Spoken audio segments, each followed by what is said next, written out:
வணக்கம். ஞாயிற்றுக்கிழமை ஜூன் மாதம் 7ஆம் தேதி, பராபவ வருஷம் வைகாசி மாதம் 24ஆம் தேதி. இன்றைய நட்சத்திரம் சதயம், திதி தேய்பிறை சப்தமி, யோகம் சித்த, கடகராசிக்கு சந்திராஷ்டமம், ராகு காலம் 4:30 மணி முதல் 6 மணி வரை, யமகண்டம் பகல் 12 மணி முதல் 1:30 வரை, குளிகை நேரம் பிற்பகல் 3 மணி முதல் 4:30 மணி வரை. நல்ல நேரம் என்கின்ற சுப ஹோரைகள் காலை 7 மணி முதல் 9 மணி வரை, 11 மணி முதல் 12 மணி வரை, மதியம் 2 மணி முதல் 4 மணி வரை, மாலை 6 மணி முதல் 7 மணி வரை, இரவு 9 மணி முதல் 11 மணி வரை. இன்றைய கிரக நிலவரம்: மேஷத்தில் செவ்வாய், ரிஷபத்தில் சூரியன், மிதுனத்தில் புதன் சுக்கிரன், கடகத்தில் குரு, சிம்மத்தில் கேது, கும்பத்தில் சந்திரன் ராகு, மீனத்தில் சனி. இனி தெரிஞ்சுக்கலாம் வாங்க.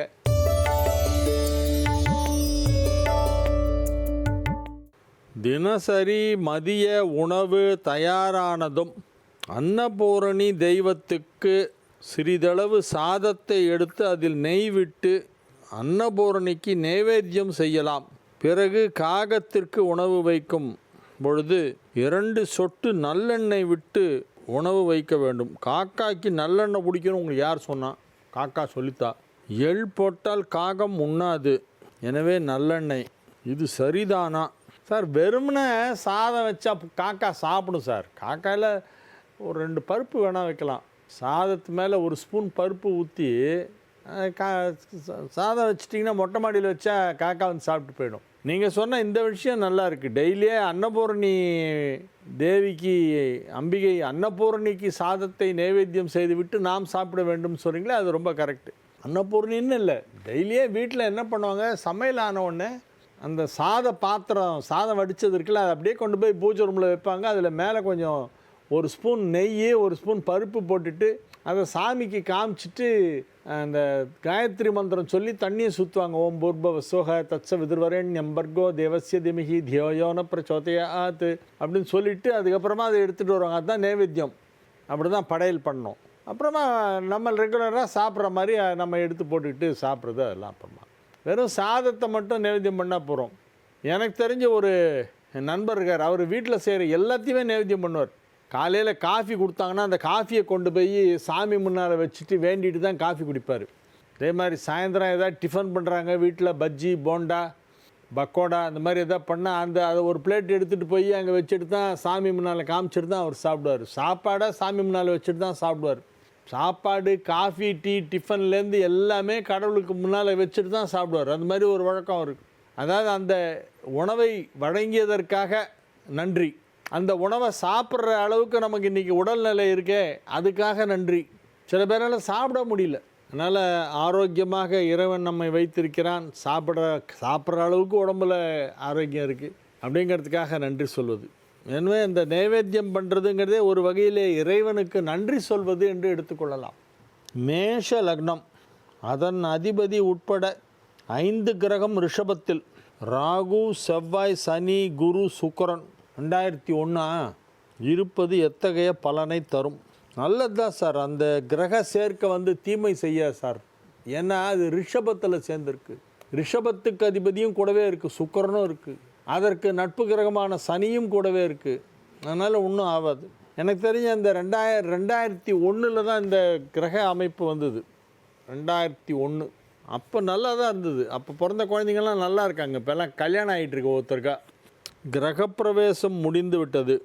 பழனியா பிள்ளை திருநெல்வேலி கிரகப்பிரவேசம் பண்ணியாச்சு. அதுக்கப்புறம் 2-3 மாதம் கழித்து வீட்டுக்குள்ளே போகிறோம். கிரகப்பிரவேசம் முதல்லே பண்ணிவிட்டு அதுக்கப்புறம் 2-3 மாதம் கழித்து தான் வீட்டுக்குள் நுழைகிறோம். அப்போ ஏதாவது பூஜை செய்ய வேண்டுமா? வெறும் ஒரு பிள்ளையார் பூஜை பண்ணிவிட்டு தேங்காய் உடைச்சிட்டு உள்ளே போயிடலாம். எத்தனை நாளுக்குள் குடி போக வேண்டும்? ஒரு 3 மாதத்துக்குள்ளேயாவது போகணும். அதுவே ரொம்ப லேட்டு.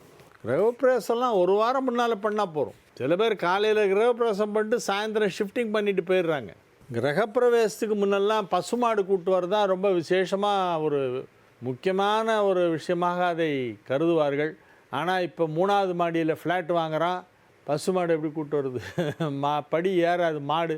ஏற்ற கூட ஏற்றலாம், இறங்கத்தை கால் மடங்கிடும். அப்புறம் அந்த பாவம் நமக்கு வரும். அதனால் மாடிக்கெல்லாம் பசுமாடு கூட்டு போகிறது அவ்வளோ சாத்தியமில்லை என்பதால் பசுமாட்டை வீட்டுக்குள் அழைத்து கொண்டு வரும் வழக்கமே இப்பொழுது போய்விட்டது. அதனால் என்ன பண்ணுறாங்க, கீழே கிரவுண்ட் ஃப்ளோரில் மாடை வரவழைச்சு அங்கே கோபூஜை பண்ணிடுறாங்க தரையில். அதுக்கப்புறம் மேலே போய் கிரகப்பிரவேசம் வீட்டு உள்ளே பண்ணுறாங்க. முதல்ல கோபூஜை பண்ணணும் இல்லையா, அந்த கோபூஜையை தரையில் பண்ணிடுறாங்க, கிரவுண்ட் ஃப்ளோர்லேயே பண்ணிடுறாங்க.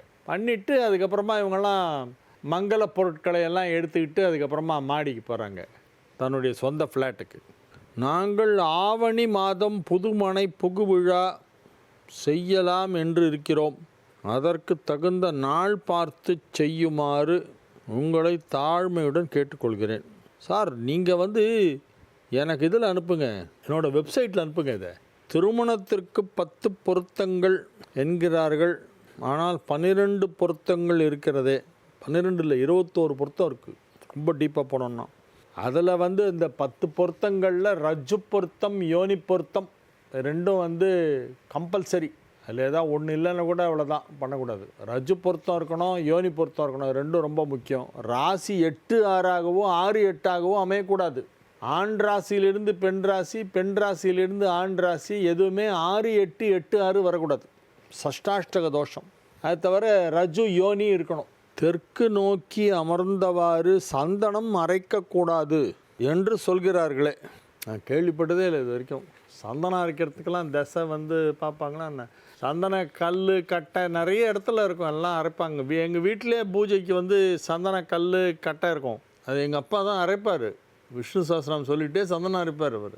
சந்தனம் அரைச்சி அதுலேருந்து எடுத்து தான் பூஜை பண்ணுவாங்க. பழைய காலத்தில் எல்லா வீட்டிலுமே சந்தன அரைக்கிற கல் பதிச்சிருப்பாங்க பூஜை ரூம் பக்கத்தில். இவர் என்ன கேட்குறாருன்னா, பெண்ணாகடம் ராமச்சந்திரன் தெற்கு பார்த்து உட்காந்து சந்தனம் அரைக்கலாமா? சந்தேகம் வந்தால் வேணாம் சார், தெற்கு விட்ருங்க, மற்ற திசையை பார்த்து உட்காருங்க, அவ்வளோதான். Vimala Parthasarathy assistant professor. பிள்ளையார்பட்டி கற்பக விநாயகர் 9 நவகிரகங்களையும் கட்டுப்படுத்தி தனக்குள் வைத்திருக்கிறார் என்று கூறுகிறார்களே. பிள்ளையார்பட்டி பிள்ளையார் மட்டும் இல்லை, எல்லா பிள்ளையாருமே தனக்குள்ளே வச்சுருக்காங்க. பிள்ளையார்னாலே நவகிரகத்தை கட்டுப்படுத்தக்கூடியவர். அங்கே அந்த மாதிரி கேலண்டரில் ஃபோட்டோ போட்டிருக்காங்க, அது அழகாக இருக்குது பார்க்குறதுக்கு.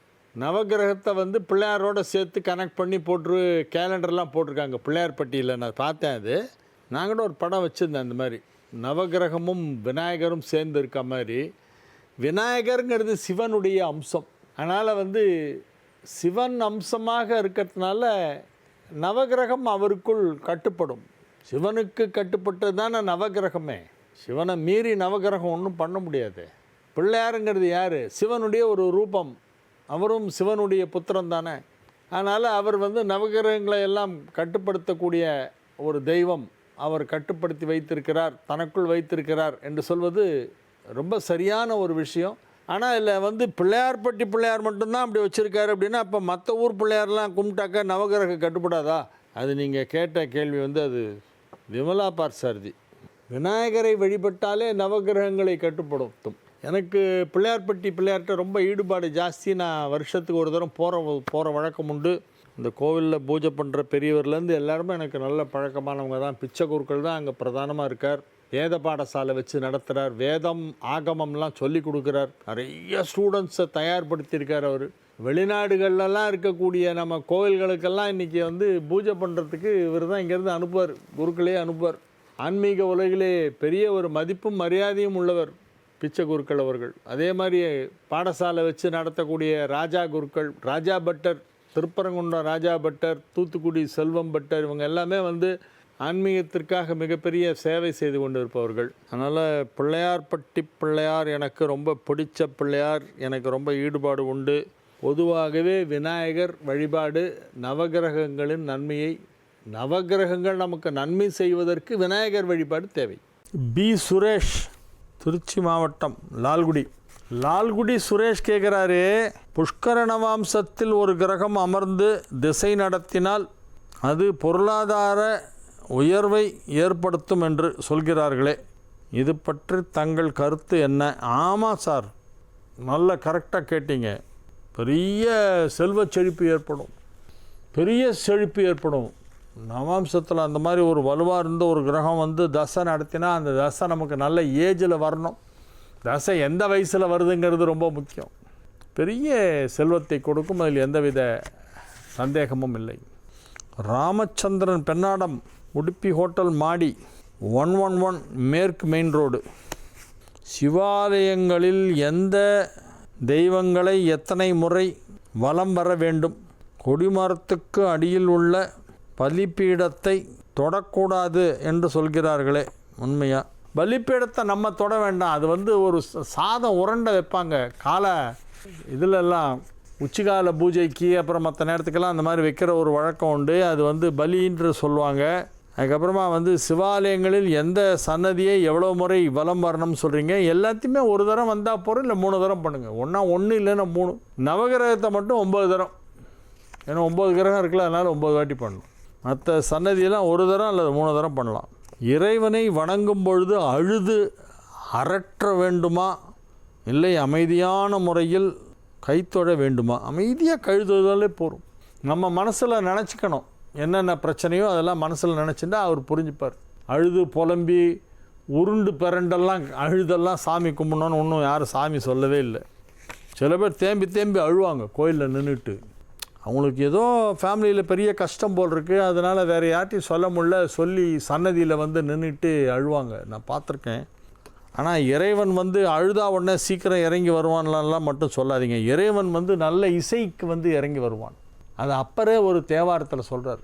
அளப்பில கீதம் சொன்னார் கடிகள் தாம் அருளுமாமே. அளப்பில கீதம் சொன்னார் அப்படின்னா பாட்டு பாடினார். கீதம் அப்படின்னா பாட்டு. அடிகள் தான் அருளுமாறே. அடிகள் தான்னா சிவபெருமான் அருளுமாறே. எல்லாத்துக்கும் பலன் சொல்லிகிட்டே வராரு. தூய்மை செய்தால் அதற்கு இந்த மாதிரி ஒரு பலன் கிடைக்கும். மலர்களை கொய்து ஆலயத்திற்கு கொடுத்தால் அதற்கு இப்படி ஒரு பலன் கிடைக்கும். விளக்கு ஏற்றி தீபம் போட்டால் அதற்கு இப்படி ஒரு பலன் கிடைக்கும் அப்படின்னு எல்லாத்துக்கும் சொல்கிறார். இவை எல்லாத்தை விட அதிகமாக அவர் சிறப்பித்து பேசுவது அளப்பில கீதம் சொன்னார் கடிகள் தாம் அருளுமாறே. அதனால் பாடி இறைவனின் புகழை பாடி அவனை பாடினால் அந்த இசைக்கு இறைவன் எளிதில் இறங்கி வருவான். 6 சனி இருந்தால் போரில் வெற்றி என்ற ஜோதிட பழமொழிக்கு என்ன அர்த்தம்? 6ஆம் இடம் என்பது எதிரிகளை குறிக்கின்ற இடம். 6 சனி இருந்தால் எதிரிகளே இல்லை, இருந்தால் அவர்களை நீங்கள் வென்று விடுவீர்கள், அல்லது எதிரிகள் அவர்களே காணாமல் போய்விடுவார்கள். நம்ம லைஃப்லேயே பார்த்துட்ருக்கோம், லைஃப்பில் எவ்வளோ பேரை தாண்டி வந்திருக்கோம்.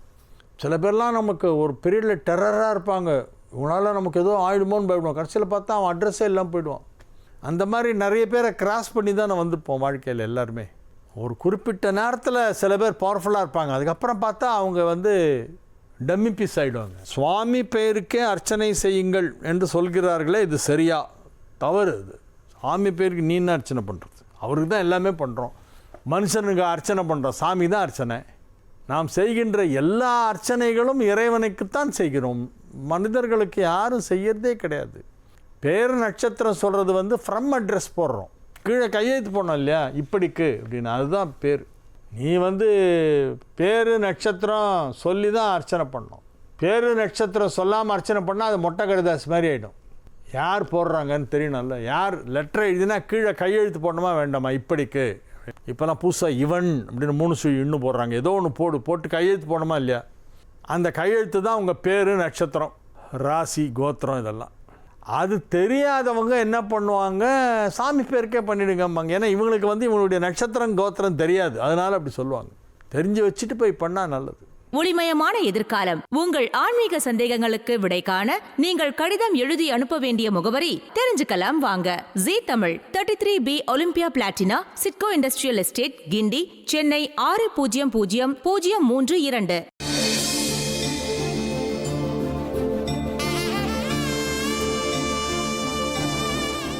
மேஷ ராசிக்கு இன்றைய நாள் நன்மைகள் அதிக அளவில் நடைபெறுகின்ற நல்ல நாள். 11ஆம் இடத்திலே சந்திரன் ராகு, இது ஒரு பெரிய யோகம். 11ஆம் இடத்திலே சந்திரன் இருக்கும் பொழுது எதை செய்தாலும் அது நிச்சயம் வெற்றி பெறும். முக்கியமான ஒரு வேலையை செய்ய வேண்டுமென்றால் எப்பொழுது 11ஆம் இடத்திற்கு சந்திரன் வருகிறது என்று பார் என்று பெரியவர்கள் சொல்வார்கள். 11ல் சந்திரன் வர டைமில் ஆரம்பி சக்ஸஸ் ஆகிடும் அப்படிம்பாங்க வீட்டில் பெரியவங்கள்லாம். அந்த 11ஆம் இடத்திலே சந்திரன் இருக்கும் பொழுது எந்த ஒரு செயலை செய்தாலும் அந்த செயல் வெற்றிகரமாக நடைபெறும். இன்றைக்கி 11ல் சந்திரன் இருக்கு, அதனால் உங்களுக்கு ஃபுல் சக்ஸஸ். இன்றைக்கி நல்ல நாள், மகிழ்ச்சியான நாள். வெற்றிகரமாக உங்கள் பணிகளை செய்து முடிப்பீர்கள். வியாபாரத்திலே நல்ல முன்னேற்றம் ஏற்படும். பணம் கொடுக்கல் வாங்கல் சீராக நடைபெற்று கொண்டிருக்கும். லாபஸ்தானத்திலே சந்திரன் அமர்ந்து கொண்டிருப்பதால் ராகுவோடு இணைந்து ராகுவின் சாரமும் பெற்றிருக்கிறது. அதனால் பணத்தை நிறைய கொடுக்கும். எப்போவுமே சந்திரன் ராகு காம்பினேஷன் யோகம். சந்திரன் கேது அதுக்கு நேர் ஆப்போசிட்டு, கவுத்து விட்டுரும். இன்றைய தினம் சந்திரன் ராகு இணைப்பு 11ஆம் இடத்தில் இருப்பதால் மேஷராசிக்கு எடுத்த காரியம் அனைத்தும் வெற்றி. பொருளாதாரத்தில் நல்ல முன்னேற்றம்.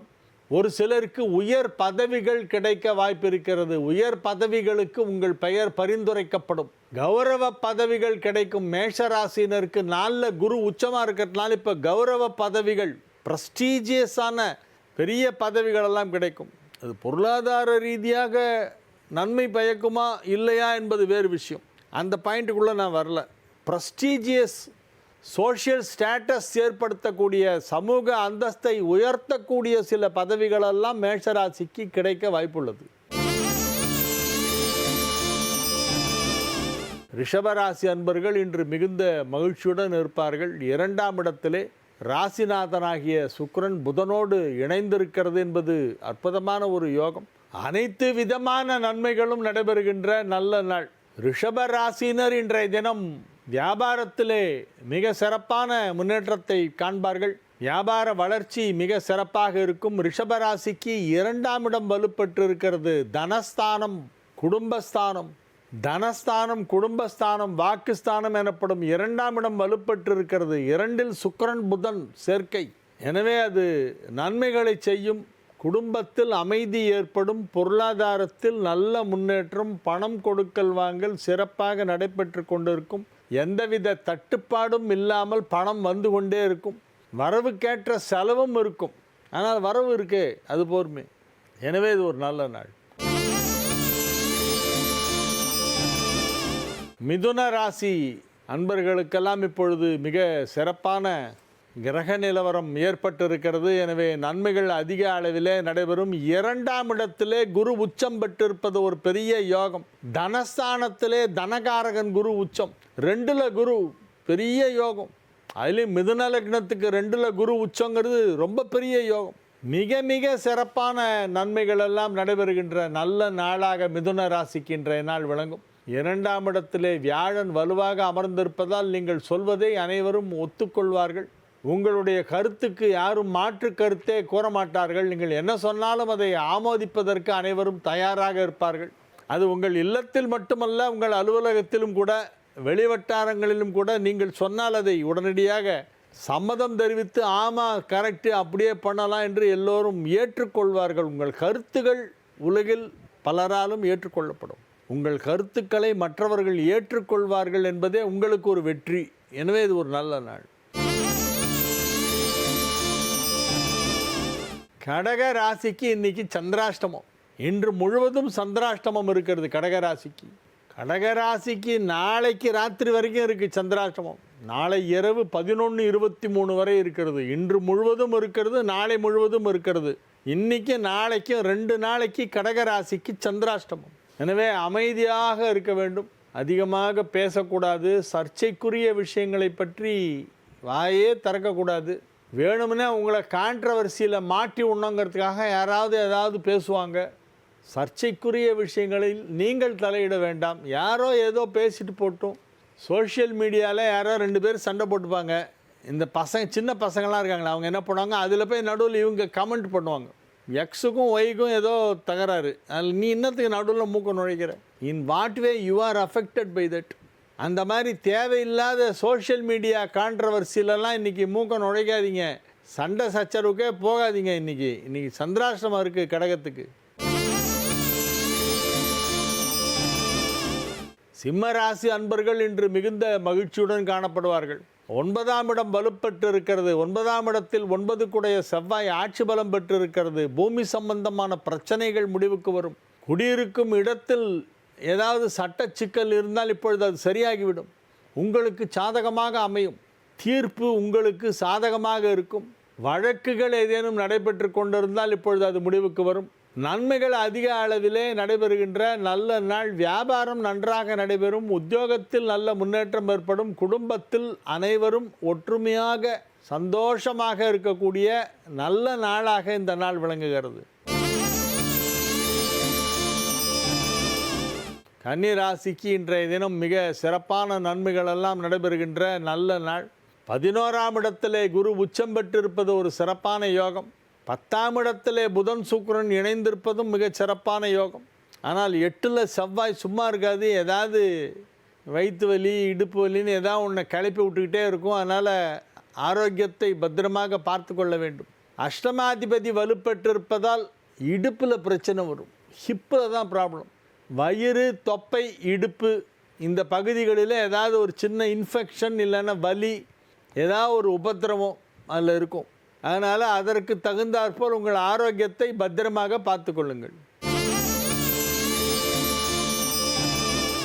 துளாராசி அன்பர்களெல்லாம் இன்றைய தினம் மிகுந்த உற்சாகத்துடன் காணப்படுவார்கள். கலகலப்பாக சிரித்து பேசி மகிழக்கூடிய நல்ல நாளாக இந்த நாள் துலாமிற்கு விளங்குகிறது. விழுந்து விழுந்து சிரிப்பீங்க. அந்த மாதிரி ஒரு நகைச்சுவை உணர்வு மிக்கவர்களோடு சேர்ந்து பழகுவீர்கள். நல்ல சென்ஸ் ஆஃப் ஹியூமர் இருக்கிறவங்கலாம் வருவாங்க உங்களை பார்க்க. அவங்கெல்லாம் உங்கள் ஃப்ரெண்ட்ஸுங்க இல்லை ரிலேட்டிவ்ஸாக இருப்பாங்க. அவங்களாம் ரொம்ப நாள் கழித்து பார்க்கும்போது அவங்களோட சேர்ந்து நீங்களும் சந்தோஷமாக பேசி கலகலகலன்னு சிரித்து உற்சாகமாக இருப்பீர்கள், மகிழ்ச்சியாக இருப்பீர்கள். அதிக நன்மைகள் நடைபெறுகின்ற நல்ல நாள். விருச்சிக ராசிக்கு இன்றைய தினம் மிக சிறப்பான நன்மைகள் நடைபெறக்கூடிய நல்ல நாள். 9ல் குரு உச்சம். ஓடினவனுக்கு 9ல் குரும்பாங்க. ஓடினவனுக்கு 9ல் குருன்னா என்ன அர்த்தம்னா பிரச்சனையை விட்டு தப்பித்து ஓடியவன். அப்போ நீங்கள் you will come out of all ப்ராப்ளம்ஸ்னு அர்த்தம். அனைத்து பிரச்சனைகளிலிருந்தும் நீங்கள் விடுபடுவீர்கள் என்பதுதான் அதன் பொருள். ஓடினவனுக்கு 9ல் குருன்னா எல்லா விதமான பிரச்சனையிலேருந்து நீங்கள் வெளியே வந்துடுவீங்க. எனவே இது ஒரு ரொம்ப நல்ல நேரம். 9ல் குருங்கிறது சாதாரண விஷயம் இல்லை. 5 குடைவன் 9ஆம் இடத்திலே உச்சமடைந்திருப்பது யோகம். ராசியாதிபதி 6ஆம் இடத்திலே ஆட்சி பலம் பெற்றிருப்பது யோகம். நன்மைகள் அதிக அளவிலே நடைபெறக்கூடிய நல்ல நாள். தனுசு ராசிக்கு இன்றைய நாள் நன்மைகள் அதிக அளவில் நடைபெறுகின்ற நல்ல நாளாக விளங்குகிறது. தனுசு ராசிக்கு 5ஆம் இடத்திலே 5 குடைவன் ஆட்சி பலம் பெற்றிருப்பதால் பதவி உயர்வு கிடைக்கும். 5ஆம் இடம் என்பது பதவியை குறிக்கும். 5ஆம் இடம் என்பது பிள்ளைகளை குறிக்கும். பதவி ஸ்தானம், புத்திரஸ்தானம். அந்த 5ஆம் இடம் வலுவாக இருக்கிறது. 5ஆம் இடம் வலுப்பெற்றிருப்பதால் உங்கள் அலுவலகத்திலே உங்களுக்கு எதிர்பாராத திடீர் பதவி உயர்வு கொடுப்பார்கள். நல்ல நாள், மகிழ்ச்சியான நாள். ஆனந்தமாக இருப்பீர்கள், அமைதியாகவும் இருப்பீர்கள். சந்தோஷமான ஒரு நல்ல நாளாக இந்த நாள் விளங்கும். மகர ராசிக்கு இன்றைய தினம் மிக சிறப்பான நன்மைகள் நடைபெறக்கூடிய நல்ல நாள். ராசிக்கு 7ஆம் இடத்திலே குரு உச்சம் பெற்றிருக்கிறது. ராசிக்கு 7ஆம் இடத்திலே குரு உச்சம் பெற்று ராசியை பார்த்து கொண்டிருப்பதால் நன்மைகள் அதிக அளவிலே நடைபெறும். உச்சம் பெற்ற குரு உங்கள் ராசி அதிபதியை பார்க்கிறது 9ஆம் பார்வையாக. 7ஆம் பார்வையாக ராசியை பார்க்கிறது. 9ஆம் பார்வையாக உங்கள் ராசி அதிபதி சனியை பார்க்கிறது. ராசியையும் பார்த்து ராசி அதிபதியையும் பார்த்து கொண்டிருக்கிறது உச்சம் பெற்ற குரு. எனவே உங்களுக்கு எந்தவித பிரச்சனையும் வராது. மிகவும் சந்தோஷமாக திருப்தியாக இருக்கக்கூடிய நல்ல நாளாக இந்த நாள் விளங்கும். வியாபாரம் சிறப்பாக நடைபெற்று கொண்டிருக்கும். பொருளாதாரத்திலே நல்ல முன்னேற்றம் ஏற்படும். பணம் கொடுக்கல் வாங்கல் திட்டமிட்டபடி நடைபெறும். வியாபாரத்திற்கு தேவையான கையிருப்பு பணம் இருந்து கொண்டே இருக்கும். மகிழ்ச்சியாக இருப்பீர்கள். குடும்பத்தில் சுப நிகழ்ச்சி நடத்த வேண்டும். அது எப்போ நடக்க போகுதுன்னு தெரியலையே அப்படின்னு ஒரு கவலை இருக்கும். கவலையப்படாதீங்க. கூடிய சீக்கிரம் உங்களுடைய விருப்பங்கள் நிறைவேறும். உங்கள் இல்லத்தில் சுப நிகழ்ச்சி நடைபெறும். கும்பராசிக்கு இன்றைய நாள் மகிழ்ச்சியான நாள். மிக சிறப்பான நிலையிலே கிரகங்களெல்லாம் அமைந்திருக்கின்றன. 5ஆம் இடத்தில் புதன் சுக்கிரன் என்பது ஒரு பெரிய யோகம். 5ஆம் இடம் என்பது பூர்வ புண்ணிய ஸ்தானம்.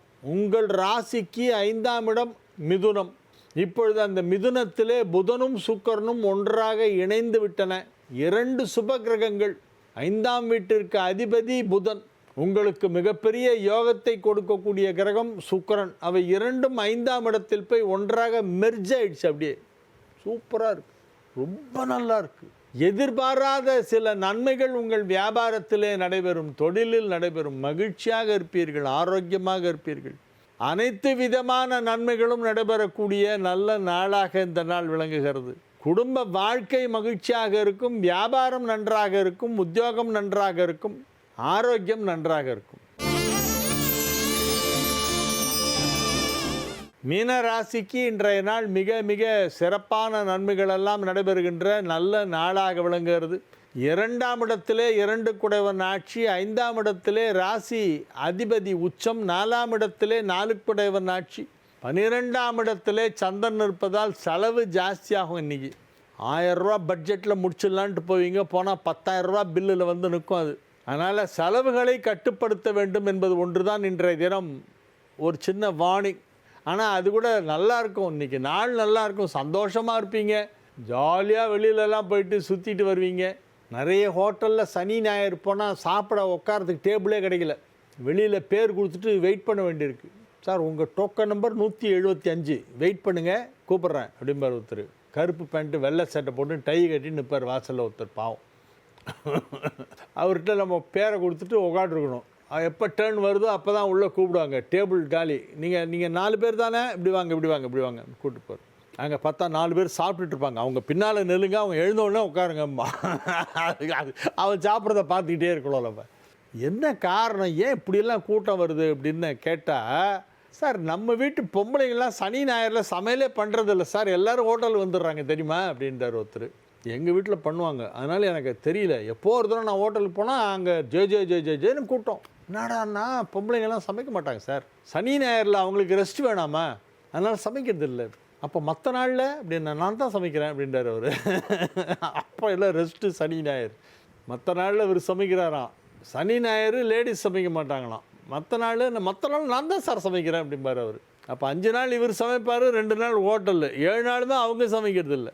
இன்றைய தினம் மகிழ்ச்சியான நாள், விருந்து உபசாரங்களிலே கலந்து கொள்ளக்கூடிய வாய்ப்பு இருக்கிறது. அனைத்து விதமான நன்மைகளும் நடைபெறக்கூடிய நல்ல நாளாக விளங்குகிறது. வியாபாரத்தின் மூலமாக வரவேண்டிய பணம் கைக்கு வந்து சேரும். வியாபாரத்தின் மூலமாக வரவேண்டிய பணம் கைக்கு வந்து சேரும். எனவே இது ஒரு மிக சிறப்பான நல்ல நாள். நாளைய விசேஷங்கள், நாளைக்கு கால பைரவர் வழிபாடு, தேய்பிறை அஷ்டமி.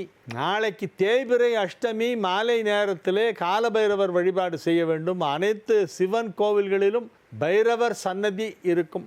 அந்த பைரவருக்கு பூஜை செய்வார்கள் மாலை நேரத்திலே. கால பைரவ அஷ்டகம் என்னும் ஒரு ஸ்லோகம் ஆதிசங்கரர் அருளி செய்தது. காசிக்கு ஆதிசங்கர பகவத்பாதால் சென்றிருந்தபோது அந்த காலபைரவர் கோவிலிலே அவர் பாடிய காலபைரவ அஷ்டகம் அது.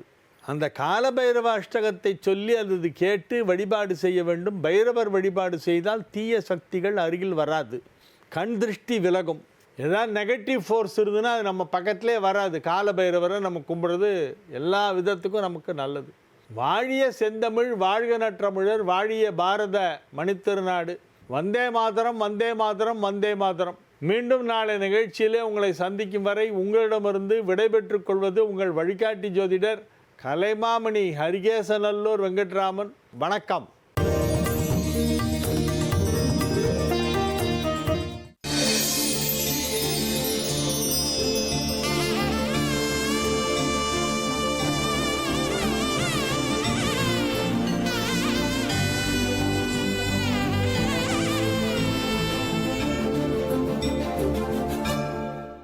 ஜீ தமிழ் தொலைக்காட்சி நேயர்களுக்கு இனிய காலை வணக்கம். ஓம்காரம் நிகழ்ச்சிக்கு உங்களை அன்புடன் வரவேற்கிறோம். உங்களுடைய வாழ்க்கையில் ஏற்படும் பிரச்சனைகளை சரி செய்யவும், மென்மேலும் வளர்ச்சியடையவும், ஜாதக ரீதியான சந்தேகங்களுக்கு விடை காணவும் யோக ஆஞ்சநேயர், சக்தி பீடம், அனுமன் உபாசகர், ஜோதிட சிம்மம், திருவல்லிக்கேணி சுவாமி கண்ணன் பட்டாச்சாரியா சப்தரிஷி வாக்கியம் மூலம் உங்களுடைய சந்தேகங்களுக்கு தீர்வளிப்பார். வணக்கம் சுவாமிஜி. நாராயண. இன்றைய நாள் எப்படி இருக்க போகுது? இன்னைக்கு நம்ம பண்ண வேண்டிய பூஜைகள், பரிகாரங்கள் பற்றி சொல்லுங்க சுவாமிஜி. ஸ்ரௌதத்மார்தாதிகம் கர்மநிகிலம் ஏன சூத்ரீதம் தஸ்மை சமஸ்த வேதார்த்த விதே விக்னசே நமஹ. வக்ரதுண்ட மகாகாயா சூரியகோடி சமப்பிரபா நிர்விக்னம் குருமே தேவா சர்வகாரேஷு சர்வதாம். யோகப்பட்டேன பத்தாங்கம் திரிநேத்திரம் சாந்த விக்கிரகம் தியாயே சமஸ்த தோஷக்னம் பாதாத்மஜ மகல்மஷம் கிருஷ்ணம் வந்தே ஜெகத்குரும்.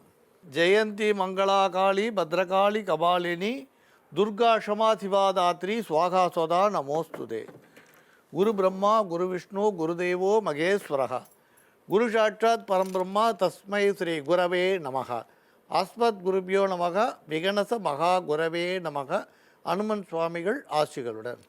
மங்களகரமான பராபவ வருடம் வைகாசி மாதம் 24ஆம் தேதி 7/6/2026 ஞாயிற்றுக்கிழமையான இன்று பல நல்ல ஜோதிட ஆன்மீக விஷயங்களை பேசலாம். அவனருளாலே அவன் தாள் வணங்கி இந்நாள் இணைய நாளாகட்டும். ஓம்காரம் பகுதியில் தினந்தோறும் ஜோதிடம் ஆன்மீகம் சம்பந்தமான தகவல்கள் பார்த்துட்ருக்கோம். அந்த வகையில் கோச்சாரத்தில் சனி பகவான் பயிற்சி ஆனதுக்கு பிறகு பயிற்சியான அன்னையிலே சிலருக்கு வேலை கிடைக்கிறது, நன்மைகள் நடக்கிறதெல்லாம் பார்க்குறோம். ஆனால் சிலருக்கு பயிற்சி ஆனதுக்கு பிறகும் கூட பிரச்சனைகள் தொல்லைகள் வரதை பார்க்குறோம். இதுக்கு ஏதாவது பரிகாரங்கள் பண்ண முடியுமா அப்படின்றத பற்றின விளக்கம் எங்களுக்கு கொடுங்க சுவாமிஜி. பொதுவாக உலகத்தில் இரவும் பகலும் எப்படி மாறி மாறி வருதோ அதே மாதிரி சுகமும் துக்கமும் மாறி மாறி தான் வர செய்யும். கோட்சாரம் அப்படின்னு சொல்கிறது, இப்போ நீங்கள் ஒவ்வொரு முறையும் தினமும் இன்றைக்கி பார்த்தீங்கன்னா சந்திரன் 2.25 நாள் ஒரு வாட்டி மாறுவார். சில கிரகம் 30 நாளைக்கு ஒரு வாட்டி மாறும். ராகு கேது 1.5 வருஷத்துக்கு ஒரு வாட்டி மாறுவார். குரு 1 வருஷத்துக்கு ஒரு வாட்டி மாறுவார்.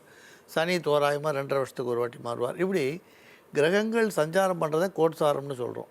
ஜனன ஜாதகம்னு சொல்லும்பொழுது அதில் பிறக்கும்பொழுது எப்படி இருந்ததோ அதுக்கப்புறம் மாற்றம் கிடையாது. ஜனன ஜாதகத்தில் ஜனன லக்னத்தை வச்சு பலாபலன்கள் சொல்ல ஆரம்பிச்சிருவான் தசா புத்திகளை கொண்டு. இப்போ இந்த சனி பெயர்ச்சி ஆன உடனே தொல்லை வருதுன்னு சொல்கிறதுக்கும், சில பேருக்கு அந்த சனி பெயர்ச்சியால் வரக்கூடிய தொல்லை தெரியாமல் இருக்கிறதுக்கும் நிறைய காரணங்கள் உண்டு. பரிகாரத்தை அப்புறம் சொல்கிறோம். அது காரணம்னு சொன்னீங்கன்னா, ஒரு முறை தேவலோகத்தில் வாத பிரதிவாதம்லாம் நிறைய பண்ணுறான். ப்ரகஸ்பதி தேவலோகத்தில் தேவகுரு ப்ரகஸ்பதி அவர் என்ன சொல்கிறாரோ அங்கே அது சட்டம். அங்கே சனி பகவான் இருக்கார், அங்காரகன் எல்லா கிரகங்களும் இருக்கா. அப்போ இந்த பஞ்சாங்கம் கணிக்கிறத பற்றி ஒரு கேள்வி வரும்போது, இந்த பூலோகத்தில் உஜ்ஜயினின்ற தேசத்தில் அங்கே ஒரு பெரிய அரண்மனையில் காளிதாசன்னு காளியோட அருள் பெற்ற ஒருத்தர் இருக்கார். பஞ்சாங்கம் கணிக்கிறதுல அவர் ரொம்ப கெட்டிக்காரர்னு சொல்கிறார். இதில் ப்ரகஸ்பதி சொன்ன உடனே சனி பகவானுக்கு ஒரு சின்ன ஒரு சலசலப்பு. அது என்ன அப்படி ப்ரகஸ்பதி சொல்கிறாரு, அவ்வளோ துல்லியமாக பஞ்சாங்கம் கணிக்கக்கூடியவா இருப்பார் பூலோகத்தில். சரி, நாம் போய் அவரை பார்த்தா என்னன்னு ஆர்கியூமெண்ட் வருது. நான் போய் நேராக போய் பார்க்குறேன். தர்க்கவாதத்தில் சனி ஒரு முடிவை சொல்கிறார். நான் போய் நேரில் பார்க்க போகிறேன் அவரன்னு வரார். அப்போ நதிக்கரை ஓரமாக வரும்பொழுது இந்த ஆடு மாடுகளை மேய்ச்சிருந்த ஒரு இடையில பார்க்குறேன். அந்த காலத்துலலாம் மேய்ச்சல் காடு உண்டு. ஆடுகள்லாம் மேயும், மாடு மேயும், மேய்ச்சல் புறம்போக்குன்னுவான். இந்த ஆடு மாடெல்லாம் மேய்ஞ்சிருக்கு. அங்கே ஒருத்தர் மேய்க்கிற இடையம் ஒருத்தர் உட்காந்துருக்காரு. அவர் ஒரு 15-20 வயசு இருக்கும், சிறு வயசு தான். சரி, இவர் போகிறார். உடனே காளிதாசனோட வீடை இங்கே கேட்டால் பயது இவருக்கு தெரிஞ்சிருக்கலாம். ஏன்னா அந்த காலத்தில் தபால்காரர் மாதிரி இந்த மருத்துவர், இந்த பால், அந்த யாதவர், இவாளுக்கெல்லாம் அந்த ஊர் உள்ள இருக்க எல்லாரை பற்றி தகவல் தெரியும். அதனால் கேட்கலான்னு இவர்கிட்ட போயிட்டு காளிதாசனோட வீடு எங்கேன்னு கேட்குறார். அப்போ அந்த பையன் எதுக்காக கேட்குறீங்கன்றான். இல்லை, இப்போ காளிதாசன்கிட்ட ஒரு கேள்வி கேட்கலான்னு போகிறேன், அவர் என்ன பதில் சொல்கிறாருன்னு தெரிஞ்சுக்கணும், பஞ்சாங்க விஷயமான்றார். அவர்கிட்ட போய் பஞ்சாங்க விஷயமா ஏன் சந்தேகம் கேட்குறீங்க, எங்கிட்டே கேட்கலாமே, அவர் வீட்டு ஆடு மாடு நான் தான் மேய்க்கிறேன்னா. அப்போ உனக்கு அவ்வளோ அறிவு இருக்கா, இப்போ சனி எங்கே இருக்காருன்னு சொல்லுன்னா. உடனே அந்த கீழே கட்டம் தரையில் போட்டு ஏதோ ஒரு கணக்கு போட்டுட்டோம். சனி பகவான் உஜ்ஜயினி நதிக்கரையோரம் ஒரு இடையனோட பேசிகிட்டு இருக்கான் அப்படின்னு சொல்லிட்டாராம். உடனே சனி பகவானுக்கு அதிர்ச்சியாக போய், காளிதாசன் வீட்டில் இருக்கக்கூடிய ஆடு மாடு மேய்க்கக்கூடியவர் கூட இவ்வளவு அறிவு இருந்ததுன்னா இது எதிர்காலத்தில் ரொம்ப ஆபத்துன்னு, கலியுகத்தில் இனி ஜோதிடம் ஓரளவு 10% பழிக்காமையே போகட்டும்னு சபிச்சிட்டாருன்னு சொல்லுவான்னுவா. எதுக்கு இதை சொல்ல வரோன்னா, சனி பகவானோட சாபம் இந்த இடத்துல இருக்குன்னு சொல்கிறதுக்காக வந்தோம். இப்போ சனி பயிற்சி ஆகும்பொழுது சில பேருக்கு ஏன் கஷ்டம் வருது, சில பேர் ஏன் சௌக்கியமாக இருக்கான்னா, தசாபுத்திகள் சிறப்பாக இருக்கக்கூடியவாளுக்கு சனி பயிற்சியோ குரு பயிற்சியோ அதிக கஷ்டத்தை கொடுக்காது. யாருக்கு தசா புத்திகள் பலகீனமாக இருக்கோ அவளுக்கு அந்த கஷ்டங்கள் தெரியலாம். நடக்கக்கூடிய தசா புத்திகள் 90% தசா புத்திகளை அனுசரித்து தான் நல்ல பலனோ கெட்ட பலனோ. கோட்சாரம்ன்றது 10% தான். அதனால தான் அஷ்டம குருவை பற்றிலாம் அதிகமாக அஷ்டம சனியை பற்றி இதெல்லாம் பயப்பட வேண்டாம்னு சொல்லுவேன். ஆனால் அப்படி ஒரு வேளை இந்த சனி பெயர்ச்சிகளால் சிரமங்களை அனுபவிக்கிறான்னா சனிவார விரதம்னு இருக்கிற வழக்கம் உண்டு. 8 சனிக்கிழமை சனிவார விரதம் இருப்பாள். அப்போ ஒவ்வொரு சனிக்கிழமையும் எள்ளு சாத நைவேத்தியம் பண்ணி சனியை பிரார்த்தனை பண்ணி நைவேத்தியம் பண்ணுவாள். சனி பகவானோட ஸ்லோகங்களை சொல்லுவாள். சனி பகவானோட காயத்ரியை ஜபிப்பா. சிலர் பூஜையில் கருப்பு வஸ்திரம் கட்டி அந்த பக்கங்களில் ஆந்திரா கர்நாடக பக்கங்களில் கருப்பு வஸ்திரம் கட்டி பூஜையில் அன்றைக்கி உட்கார்ற வழக்கம் உண்டு. 8வது வாரம் நவகிரகங்களை போய் தரிசனம் பண்ணி சனி பகவானுக்கு அபிஷேக வழிபாடுகள் பண்ணி தான தர்மங்கள் பண்ணி எள்ளு சாதம் நைவேத்தியம் பண்ணி எல்லாரும் ஏழைகளுக்கு கொடுப்பான்னு சொல்லுவாள். இது சனி பகவானோட அருளை நமக்கு தேர்த்து கொடுக்கும்னு சொல்லுவாள்.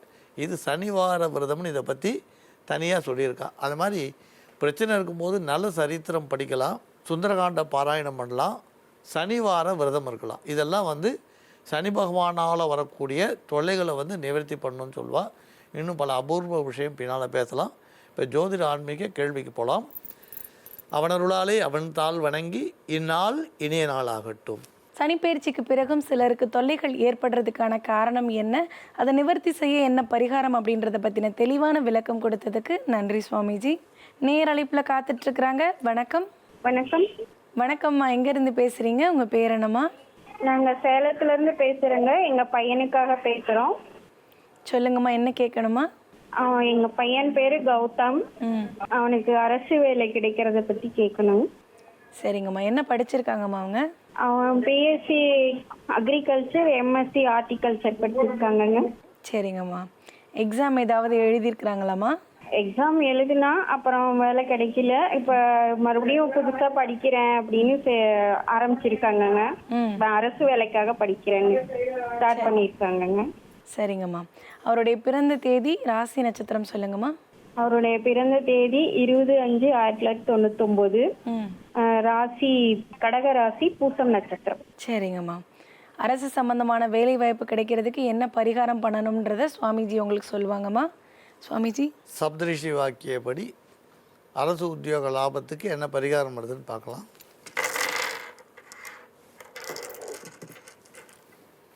சில எளிய பரிகாரங்கள் சொல்கிறோம். கட்டாயம் அவருக்கு அரசு உத்தியோகம் கிடைக்கும். நீங்கள் ஒவ்வொரு மாதமும் அவரோட ஜென்ம நட்சத்திரம் தோறும் முருகப்பெருமான் வழிபாடு உங்கள் இல்லத்திலேயே பண்ணிவிடுவாங்க. இல்லை முருகப்பெருமானை போய் தரிசனம் பண்ண சொல்லுங்கள். அதேமாதிரி வருஷத்தில் ஒரு முறை ஏதாவது ஒரு அறுபடை வீட்டுக்கு போய் முருகனை தரிசிக்க சொல்லுங்கள். அரசு வேலை சம்பந்தமான பணம் கட்டுறது, முயற்சிகள் எடுக்கிறது எதுவாக இருந்தாலும் புதன்கிழமைக்கு முக்கியத்துவம் கொடுக்க சொல்லுங்கள். கட்டாயம் அவருக்கு அரசு வேலை அமைய வாய்ப்பு உண்டு. நம்புங்கள், நல்லதே நடக்கும். அரசு வேலை வாய்ப்பு அமைய நல்லதொரு பரிகாரம் சொன்னதுக்கு நன்றி சுவாமிஜி. மங்களாணி பவந்து. யோக ஆஞ்சநேயர் சக்தி பீடம் அனுமன் உபாசகர் ஜோதிட சிம்மம் திருவல்லிக்கேணி சுவாமி கண்ணன் பட்டாச்சாரியா சப்தரிஷி வாக்கியம் மூலம் உங்களுடைய சந்தேகங்களுக்கு தீர்வளிப்பார். உங்களுடைய சந்தேகங்களுக்கு விடை காண 7305509333 என்ற வாட்ஸ்அப் எண்ணிற்கு மெசேஜ் அனுப்புங்கள். நாங்கள் உங்களை தொடர்பு கொள்வோம்.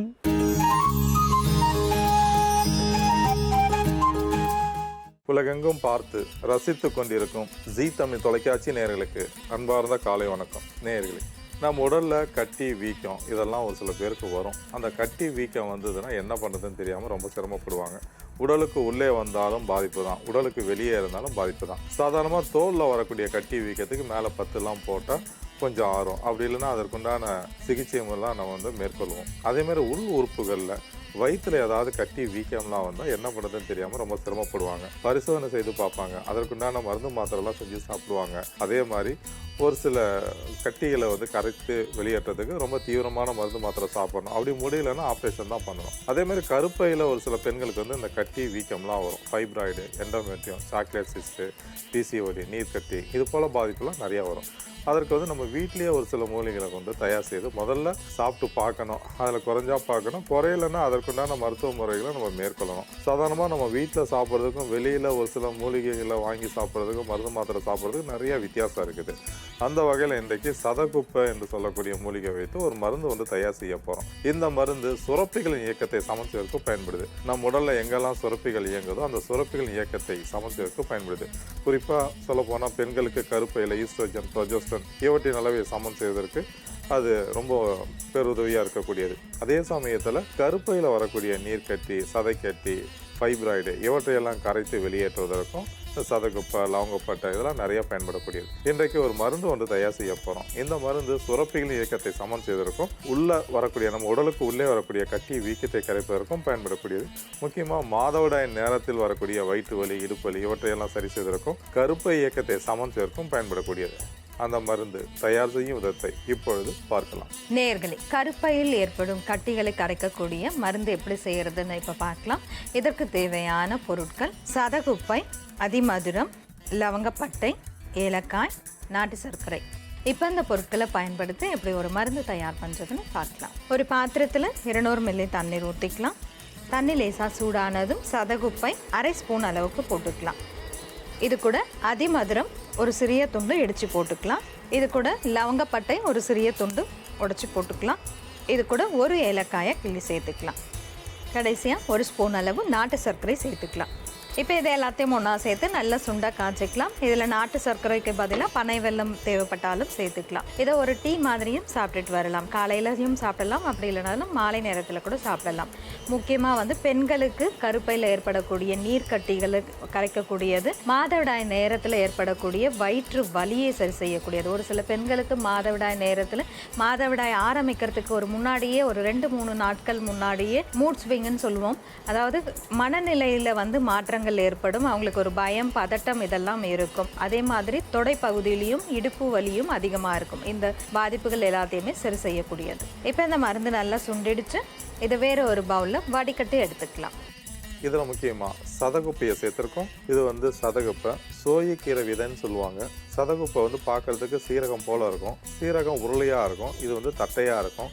கிட்டத்தட்ட வாசனை பார்த்தீங்கன்னா இது ரொம்ப நல்லா வாசனையாக இருக்கும். சீரகத்தோட வாசனை வேறு மாதிரி இருக்கும். இந்த சதகுப்பையோட வாசனை வேறு மாதிரி இருக்கும். நல்லா நறுமணம் மிக்கது இந்த சதகுப்பை. இந்த சதகுப்பையில் விட்டமின் ஏ இருக்குது, விட்டமின் சி இருக்குது, டானின் இருக்குது, கார்டியக் இருக்குது, கிளைக்கோசைடு இருக்குது, ஃபோலியேட் இருக்குது, கேம்ப்ரால் இருக்குது. இதில் இருக்கக்கூடிய சத்துக்கள் நம்ம உடலில் சேர்ந்ததுன்னா நிறைய நோய்களை போக்குவதற்கு பயன்படக்கூடியது. கட்டி வீக்கத்தை குறைப்பதற்கு பயன்படக்கூடியது. செரிமான மண்டலத்துக்கு அதிக நன்மை செய்யக்கூடியது. வாந்தி, குமட்டல், எதுகளிப்பு இது போன்ற உபாதைகளை போக்குவதற்கு நிறைய பயன்படக்கூடியது. நம் உடலுக்கு அதிக நோய் எதிர்ப்பு சக்தியை கொடுப்பதற்கும் வைரஸ், பாக்டீரியா, பூஞ்சை தொற்று இவற்றையெல்லாம் அழித்து வெளியேற்றுவதற்கும் நிறைய பயன்படக்கூடியது சதகுப்பை. லவங்கப்பட்டையை சேர்த்திருக்கோம். லவங்கப்பட்டை நம்ம வீட்டிலேயே இருக்கக்கூடியது. இதுவும் பெண்களுக்கு கருப்பைக்கு அதிக நன்மையை செய்யக்கூடியது. உடல்ல இருக்கக்கூடிய கெட்ட கொழுப்பெல்லாம் கரைத்து வெளியேற்றுவதற்கு பயன்படக்கூடியது. இதில் இரும்பு சத்து இருக்கு, துத்தநாகம் இருக்கு, தாமிரம் இருக்கு, விட்டமின் சி இருக்குது, பாஸ்பரஸ் இருக்கு, நிறைய சத்துக்கள்லாம் இருக்கு. நம்ம உடல்ல வரக்கூடிய நிறைய நோய்களை போக்குவதற்கு லவங்கப்பட்டை நிறைய பயன்படக்கூடியது. அதுக்கப்புறம் அதிமதுரம் சேர்த்திருக்கோம். அதுவும் நாட்டு மருந்து கடையில் கிடைக்கக்கூடியது. ஏலக்காய் சேர்த்துருக்கோம். அது நம்ம வீட்டிலே இருக்கக்கூடிய பொருள் தான். இதில் எல்லாத்துலேயுமே நிறைய சத்துக்கள்லாம் இருக்குது. இந்த மருந்தை சின்ன குழந்தைங்க, பெரியவங்க எல்லோருமே சாப்பிடலாம். சின்ன குழந்தைங்களுக்கு வாந்தி, குமட்டல், ஒரு 5 வயசுக்கு மேலே இருக்கக்கூடிய குழந்தைங்களுக்கு வயிற்று உப்பசம் இருக்கும், எதுகளிப்பு இருக்கும், அதனால சாப்பிடவும் மாட்டாங்க. சின்ன குழந்தைங்க அடிக்கடி வெளியில் விற்கக்கூடிய தின்பண்டங்கள்லாம் சாப்பிடுவாங்க. சாலை ஓரங்களில் இருக்கக்கூடிய தின்பண்டங்கள், அதே மாதிரி பாக்கெட்டில் பதப்படுத்தப்பட்ட உணவுகள்லாம் சாப்பிடுவாங்க. ஒரு சில உணவுகள்லாம் கெட்டு போயிருக்கும், அது அவங்களுக்கு தெரியாது, அப்படியே சாப்பிடுவாங்க. உப்புச்சுவை கொஞ்சம் நிறையா இருந்ததுன்னா தெரியாது, அப்படியே சாப்பிடுவாங்க. அதனால வயிற்று உப்பசம், வயிற்றுப்போக்கு, வயிற்று வலி இதெல்லாம் வருவதற்கு வாய்ப்புண்டு. அந்த மாதிரி சின்ன குழந்தைங்களுக்கு வயிற்று வலி இருந்தாலும், வயிற்று உப்புசம் இருந்தாலும், பசிக்கலன்னு சொன்னாலும் இது போல ஒரு மருந்து தயார் செய்து காலை, மதியம், இரவு 3 வேளையும் வயசுக்கு தகுந்த மாதிரி ஒரு தேக்கரண்டியோ 2 தேக்கரண்டியோ கொடுத்தீங்கன்னா இந்த மருந்தில் இருக்கக்கூடிய சத்துக்கள் செரிமான மண்டலத்தில் இருக்கக்கூடிய இந்த பாதிப்பை போக்குவதற்கும், நல்லா பசி எடுப்பதற்கும், வாந்தி, குமட்டல், வயிற்று வலி, வயிற்றுப்போக்கு இவற்றையெல்லாம் போக்குவதற்கும் பயன்படக்கூடியது. அதே மாதிரி பெரியவங்க வெளியில் ஹோட்டல்லலாம் போயிட்டு சாப்பிடுவாங்க. இந்த நான்வெஜ்லாம் நிறைய சாப்பிடுவாங்க. அதனால கெட்டுப்போன உணவுகளால் ஒரு சில பாதிப்புகள்லாம் வரும். வயிற்றுப்போக்கு ஏற்படும், வாந்தி ஏற்படும். அந்த மாதிரி இருக்கிறவங்களும் இது போல ஒரு மருந்து தயார் செய்து காலை, மதியம், இரவு 3 வேளையும் ஒரு 50 மில்லியன் அளவுக்கு சாப்பிட்டாங்கன்னா செரிமான மண்டலத்தில் இருக்கக்கூடிய அந்த கெட்டுப்போன உணவுகள்லாம் வெளியேறும். வாந்தி, குமட்டல் கட்டுப்படும். அதே மாதிரி வயிற்றுப்போக்கு இருந்தாலும் அவற்றை கட்டுப்படுத்துவதற்கும் பயன்படக்கூடியது. பெண்களுக்கு கருப்பையில் பாதிப்பு இருந்தாலும் சரி, ஹார்மோன் சுரப்பில் ஏற்றத்தாழ்வு இருந்தாலும் இது போல ஒரு மருந்து தயார் செய்து காலையில் ஒரு 50 மில்லியன் அளவுக்கு தொடர்ந்து சாப்பிடணும். மாதவிடாய் நேரத்தில் மட்டும் சாப்பிட வேணாம். அந்த மாதிரி ஒரு 3 மாதம் சாப்பிட்டாங்கன்னா கருப்பையில் இருக்கக்கூடிய பாதிப்பெல்லாம் படிப்படியாக குறையும். மாதவிடாயை ஒழுங்குபடுத்துவதற்கும், கருப்பையில் சுரக்கக்கூடிய ஹார்மோன் சுரப்பை சமன் செய்வதற்கும் பயன்படக்கூடியது. கருப்பையில் ஏற்படும் நீர்க்கட்டிகளை சரி செய்யக்கூடிய மருந்து தயார். இது எப்படி செய்யறதுன்னு இன்னொரு முறை பார்க்கலாம். ஒரு பாத்திரத்தில் 200 மில்லி தண்ணீர் ஊற்றி சதகுப்பை, அதிமதுரம், லவங்கப்பட்டை, ஏலக்காய், நாட்டு சர்க்கரை இது எல்லாத்தையும் ஒன்றா சேர்த்து சுண்ட காய்ச்சி வடிகட்டி எடுத்தோம்னா இந்த மருந்து மருந்து தயார். நேயர்களை எளிதில் கிடைக்கக்கூடிய பொருட்களை கொண்டு இது போல ஒரு மருந்து தயார் செய்து பாதிப்பு இருக்கிறவங்க பயன்படுத்தி பயனடையுமாறு கேட்டுக்கொள்கிறேன். நேயர்களே, இன்றைய ஆரோக்கிய குறிப்பு. அடிக்கடி நாம் தர்பூசணி பழத்தை சாப்பிட்டுட்டு வரணும். தர்பூசணி பழம் ஒரு சில சீசன்களில் தான் கிடைக்கும், ஒரு சில சீசனில் கிடைக்காது. கிடைக்கும் போது நல்ல பழமாக பார்த்து தேர்ந்தெடுத்து அதை அடிக்கடி சாப்பிட்டுட்டு வந்தோம்னா பெருங்குடலில் ஏற்படக்கூடிய நோய்கள் எதுவுமே ஏற்படாது. குடலுக்கு நல்ல சத்து கொடுக்கும், குடல் இயக்கத்தை சமன் செய்யக்கூடியதாக இருக்கும். அதே சமயத்தில் இதயத்திற்கும் பலத்தை கொடுக்கக்கூடியது. சின்ன வயசுலேருந்தே குழந்தைங்களுக்கு இந்த தர்பூசணி பழத்தை சாப்பிட்றதுக்கு பழக்கம் பண்ணி கொடுங்க. இன்றைக்கி இருக்கிற குழந்தைங்க எல்லாருமே பழங்களை அப்படியே ஜூஸாக போட்டு கொடுத்தா மட்டும்தான் சாப்பிட்றாங்க. அந்த பழத்தை அப்படியே மென்று சாப்பிட்றது கிடையாது. பழத்தை அப்படியே மென்று சாப்பிட்றது தான் ரொம்ப நல்லது. ஜூஸ் சாப்பிட முடியாத சூழ்நிலையில் மட்டும்தான் அதை ஜூஸாக போட்டு குடிக்கணும். மற்ற நேரத்தில் பழங்களை அப்படியே சாப்பிட்றது ரொம்ப நல்லது. அந்த வகையில் தர்பூசணி பழத்தை சின்ன குழந்தைங்களுக்கு சாப்பிடக்கூடிய பழக்கத்தை ஏற்படுத்தி கொடுங்க. மீண்டும் மற்ற நிகழ்ச்சியில் சந்திப்போம். நன்றி, வணக்கம்.